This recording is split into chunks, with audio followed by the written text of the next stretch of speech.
লাখো জনতার স্লোগানে মুখর ঐতিহাসিক সোহরাওয়ার্দী উদ্যান। শনিবার ৭ দফা দাবি আদায়ে দেশের বিভিন্ন প্রান্ত থেকে জাতীয় সমাবেশে যোগ দেন জামায়াতে ইসলামীর নেতাকর্মী ও সমর্থকরা।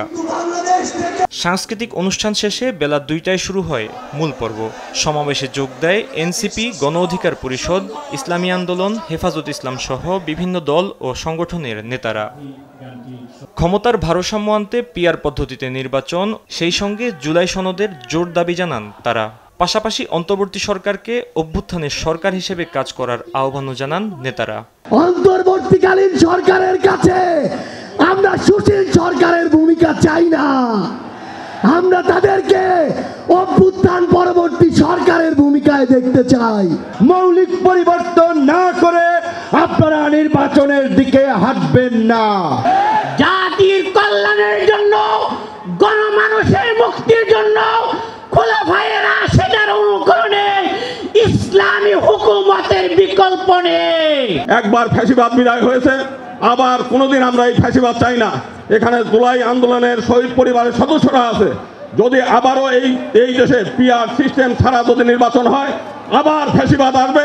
৭ দফা দাবি আদায়ের পাশাপাশি কল্যাণ ও সুশাসন প্রতিষ্ঠার কথা জানান জামায়াত নেতারা। চলমান সভ্যতা প্রয়োজন চ্যালেঞ্জকে সামনে রেখে আমরা একটি কল্যাণ, একটি সুশাসনের রাষ্ট্র কায়েম করতে চাই। জুলাই সনদ যেটা হবে সেইটি একটি অধ্যাদেশের মাধ্যমে লিগ্যাল ফ্রেম দিয়ে যারা জিতবেন তারা পার্লামেন্টে এটাকে রেটিফাই করবেন। আগামীর বাংলাদেশ চাঁদা চাইলে জীবন শেষ, এই আইন চালু করতে হবে, তাহলে চাঁদা বন্ধ হয়ে যাবে। 18 কোটি মানুষের ভাগ্যের পরিবর্তন করতে হলে 18 কোটি মানুষের সৃষ্টিকর্তা মহান রব্বুল আলামিনের আইন দ্বারাই এই ভাগ্যের পরিবর্তন সম্ভব। সভাপতির বক্তব্যের এক পর্যায়ে অসুস্থ হয়ে মঞ্চে পড়ে যান জামায়াতে ইসলামীর আমির ডাক্তার শফিকুর রহমান। পরে সে অবস্থাতেই বক্তব্য চালিয়ে যান তিনি। বলেন, পুরাতন ব্যবস্থায় নতুন বাংলাদেশ চলবে না। এতগুলো মানুষ এমনি এমনি জীবন দেয় নাই, জীবন দিয়েছে জাতির মুক্তির জন্য। যদি বস্তাপটা পুরানা সব কিছুই টিকে থাকবে, তাহলে কেন তারা জীবন দিয়েছিল? নতুন ব্যবস্থায় নতুন বাংলাদেশ গড়ে তোলা হবে ইনশাআল্লাহ।